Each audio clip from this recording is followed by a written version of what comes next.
नमस्ते बच्चों। गुड़ी पड़वा के शुभ अवसर पर आप सबको ढेर सारी शुभकामनाएं और प्यार। आपको, आपके परिवार के समस्त जनों को और आपके मित्रगणों को।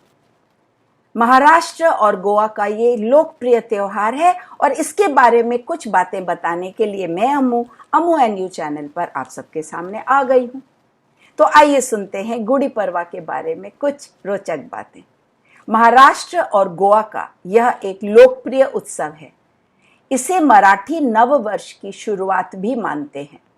यह एक वसंत का त्योहार है जिसे फसल उत्सव के रूप में मनाया जाता है। हमारा देश कृषि प्रधान देश है और इस देश में फसल की कटाई के बाद हम सब इसे उत्सव के रूप में मनाते हैं। लेकिन इसे हम गुड़ी पड़वा क्यों कहते हैं? गुड़ी का अर्थ है ध्वजा या पताका।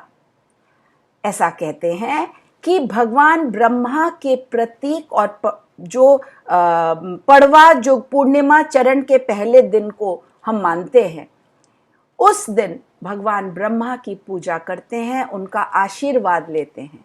इसलिए हम झंडा बांधते हैं, गुड़ी बांधते हैं और इस त्योहार को हम गुड़ी पड़वा कहते हैं। इससे कई रोचक बातें जुड़ी हुई हैं इसको मनाने के कारण के रूप में। एक तो ये वसंत ऋतु का आगमन बताता है, हमें रवि फसल की कटाई का सूचन और उत्सव के रूप में मनाने का प्रतीक बताता है। ये भी माना जाता है कि सैकड़ों साल पहले गुड़ी पड़वा की शुरुआत महान मराठा योद्धा छत्रपति शिवाजी ने की थी।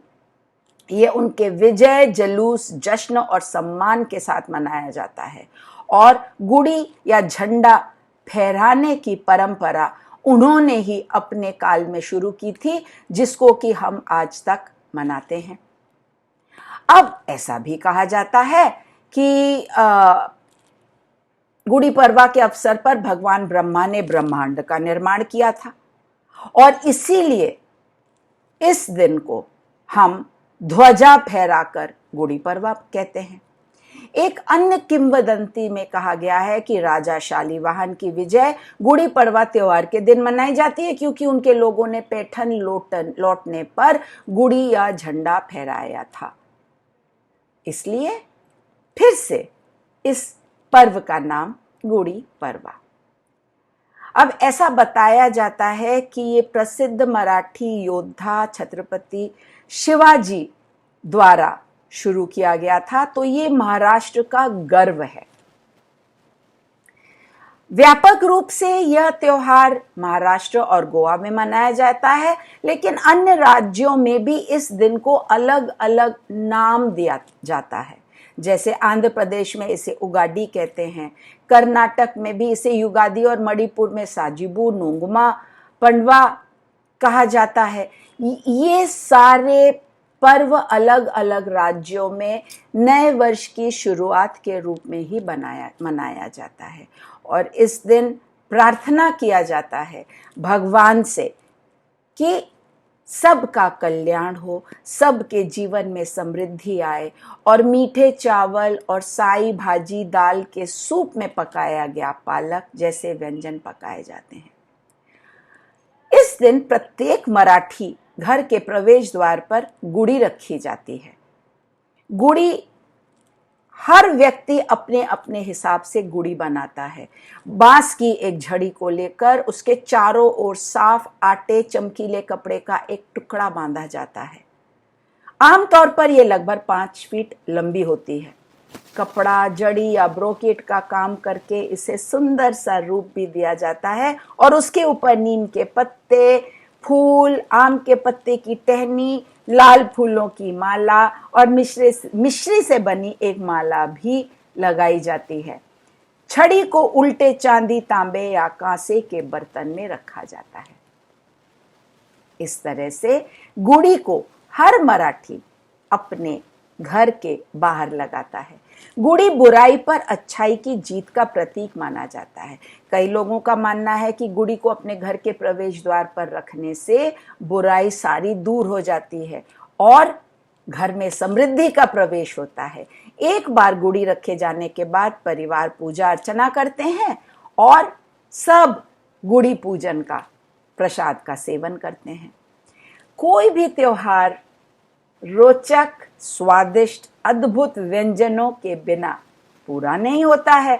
गुड़ी पड़वा के दिन महाराष्ट्र में मराठी लोग अपने पारंपरिक खाद्य पदार्थ बनाते हैं, जैसे श्रीखंड, पूरी, पूरन पोली। और जो कोंकणी लोग होते हैं वो अपने अपने पसंद का खाना बनाते हैं, जैसे काना गंजी, खीर, शकरकंद, गुड़ और नारियल के छिलके और चावल से बनाया हुआ एक बहुत ही स्वादिष्ट और मीठा व्यंजन है। महाराष्ट्र में यह दिन बहुत धूमधाम से मनाया जाता है।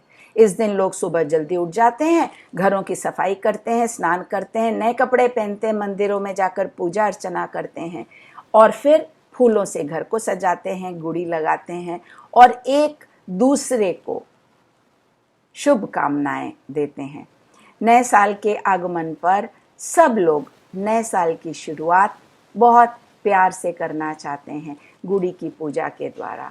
और प्रसाद में कड़वा मीठा स्वाद देने के लिए नीम की पत्तियां, इमली और गुड़ मिलाया जाता है। यह अनोखा प्रसाद जीवन की यात्रा का प्रतीक है, जो सुख और दुख दोनों को जीवन में बहुत महत्वपूर्ण स्थान देता है। परिवार स्वादिष्ट भोजन तैयार करके एक दूसरे के साथ मिलजुल कर खाते हैं। और सबसे बड़ी बात है कि सड़कों पर जुलूस निकाला जाता है सुबह सुबह, जिसे प्रभात फेरी कहते हैं। और इस प्रभात फेरी पर अक्सर लोग गाने गाते हैं, नाचते हैं, गाते हैं और सिर पर चारों ओर केसरिया कपड़े का टुकड़ा बांधकर पगड़ी के रूप में इसे मनाते हैं।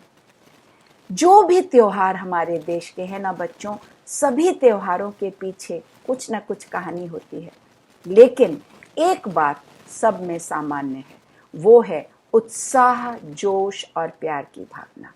इसी मिश्रण से हमें हर त्योहार को मनाना चाहिए। आपने भी मनाया होगा। आप सबको फिर गुड़ी पड़वा की एक बार फिर से ढेर सारी शुभकामनाएं। कैसी लगी ये बातें कमेंट सेक्शन में लिखकर बताइए। लाइक, शेयर, सब्सक्राइब करिए, बेल आइकन को प्रेस करिए और अम्मू के आने का फिर से इंतजार करिए। अम्मू कहती है टाटा।